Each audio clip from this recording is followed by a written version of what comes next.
കുറുവ സംഘാംഗമെന്ന സംശയത്തിൽ കസ്റ്റഡിയിലെടുത്ത മണികണ്ഠനെ പോലീസ് വിട്ടയച്ചു.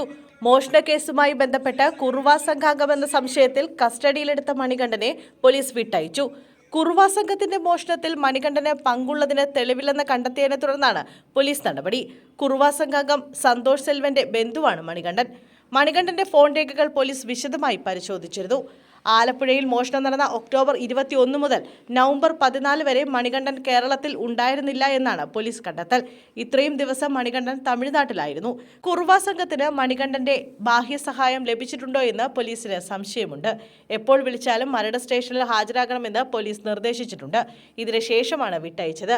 പോലീസ് പിടിയിലായ പ്രതി സന്തോഷ് സെൽവത്തിന്റെ അടുത്ത ബന്ധുവാണ് മണികണ്ഠൻ. സന്തോഷ് സെൽവത്തിന്റെ ഭാര്യയ്ക്കും അമ്മയ്ക്കുമെതിരെ തമിഴ്നാട്ടിൽ മോഷണത്തിന് കേസുകളുണ്ട്. പുന്നപ്രയിൽ കവർച്ച നടത്തിയ മോഷ്ടാക്കൾ തമിഴ്നാട്ടിലേക്ക് കടന്നതായാണ് സംശയം. പ്രതികളെ തിരിച്ചറിഞ്ഞിട്ടുണ്ട്. പാലായിൽ മോഷണം നടത്തിയവരാണ് പുന്നപ്രയിലും എത്തിയതെന്നാണ് പോലീസ് പറയുന്നത്. അതേസമയം കുറുവ സംഘാംഗം സന്തോഷ് സെൽവനെ കസ്റ്റഡിയിൽ കിട്ടാൻ പോലീസ് പ്രത്യേക അപേക്ഷ കോടതിയിൽ സമർപ്പിക്കും.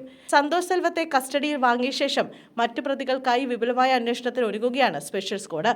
മണ്ണഞ്ചേരിയിൽ സ്ത്രീകളുടെ സ്വർണം കവർന്ന രണ്ടാമനെക്കുറിച്ച് പോലീസിന് വിവരം ലഭിച്ചിട്ടുണ്ട്. ഇയാളെ ഉടനെ പിടികൂടാനാകുമെന്ന പ്രതീക്ഷയിലാണ് പോലീസ്. കേരളത്തിൽ അടുത്ത കാലത്ത് നിരവധി മോഷണ കേസുകളിൽ പ്രതിയായ സംഘമാണ് കുറുവ സംഘം. തമിഴ്നാട് വേരുകളുള്ള ഈ സംഘം പ്രധാനമായും മോഷണം, കവർച്ച തുടങ്ങിയ ക്രിമിനൽ പ്രവർത്തനങ്ങളിലാണ് ഏർപ്പെടുന്നത്. സംഘടിതമായ രീതിയിൽ പ്രവർത്തിക്കുന്ന ഈ സംഘം പകൽ സമയത്ത് വീടുകളും സ്ഥാപനങ്ങളും നിരീക്ഷിച്ച് രാത്രിയിൽ മോഷണം നടത്തുന്നതായി പോലീസ് പറഞ്ഞു.